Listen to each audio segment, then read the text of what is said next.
According to a new study, 3 different strains of the novel coronavirus have been discovered. Does this mean immunity is impossible? Would a vaccine even work? And what about the reports of people being reinfected with the virus? We're going to talk about all of that right now, but please first hit subscribe and hit the bell. The more subscribers this channel gets, the more the algorithm puts the content in front of more and more people. So please subscribe. The original version of this virus is thought to come from bats. We're going to call it type A. However, according to a very small study, so this means it could change, this was a small sample group of only a few hundred people, it appears the strain that most circulated through China was oddly type B. Type B is also what is being found in Europe. And although curiously, Italy, which was the first in Europe to get the virus, ended up getting type C, a strain that is a mutation from type B. The U.S. seems to have type A circulating around the West Coast, with type B in the East. Now, researchers are trying to figure out how any of this makes sense. They are at this point unclear as to how China had a mutated version of the original virus, with the U.S. having the original strain found on the West Coast. It's also curious how Italy, the first hit in Europe, ended up with the mutated and latest to emerge strain, type C. One theory is China had type A circulating unnoticed as far back as September. The virus then mutated to type B by December, which is when China finally noticed it. Type B appears to be more aggressive and deadly. Researchers think at this point, if you catch one version of the virus, you are not as susceptible to the other versions. This could explain some things. If type A of the virus was circulating through China, much of Asia, and even reaching the west coast of the U.S. before type B, the more aggressive, deadly version, started circulating around, this could explain why these regions seem to have easily gotten the virus under control. I know people here in California think they contracted the virus back in December or January, which is why we are not seeing the big spike of cases that was expected.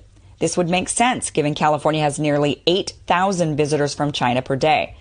If the virus has been around since September, Californians may have already caught it and have some level of immunity to type B, which is now widely circulating around other parts of the U.S. This brings us to the question, can we have immunity if this virus is mutating? Not sure. This could end up like influenza, where scientists attempt to modify the vaccine to match the mutated strains each season, oftentimes unsuccessfully. This would be a disaster if true. It means we would have no choice but to learn to live with this virus and hope and pray each year that the new mutated versions aren't deadlier and deadlier. We need to keep our fingers crossed that these mutations remain minor as they are right now, so that we can have some immunity either through having the antibodies from recovering from it or through an eventual vaccine. We really need to hope this doesn't become a seasonal new virus we have to live with. It wouldn't be a new type of flu. It's a totally different type of virus. It's a coronavirus. It's respiratory.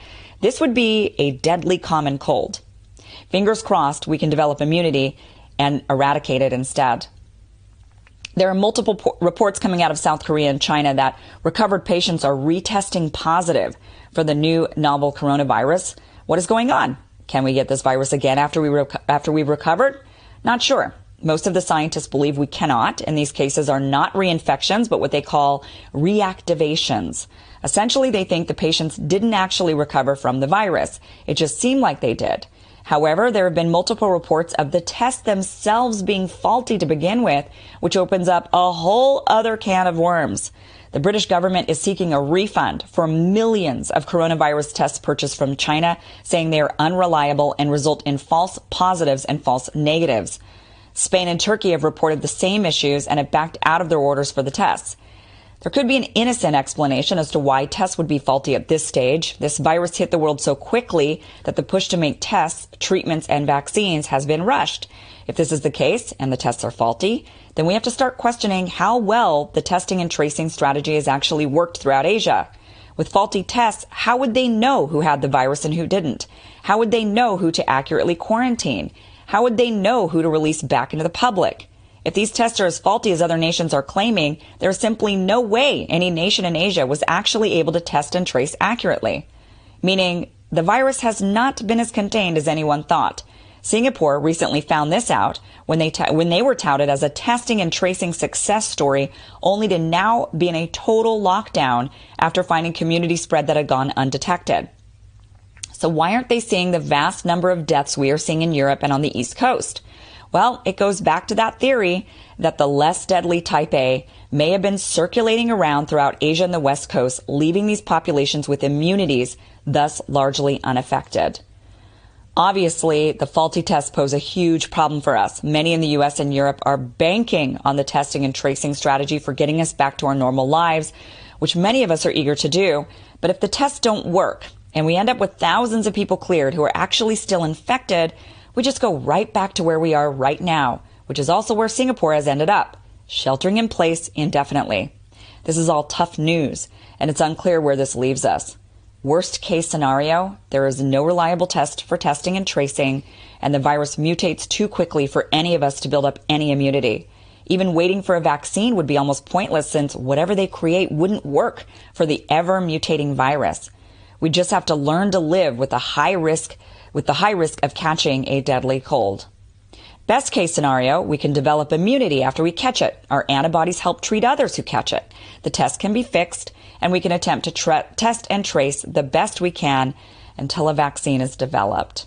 Thank you so much for watching the show. Please share this. Please subscribe, hit the bell. Doing my best to get all the research and facts out to you when it comes to this very scary time about this virus that's circulating around. I know people are very frightened of this. I know there's a lot of seemingly conflicting information out there, and I am doing my absolute best to get you the facts. Thank you so much for watching.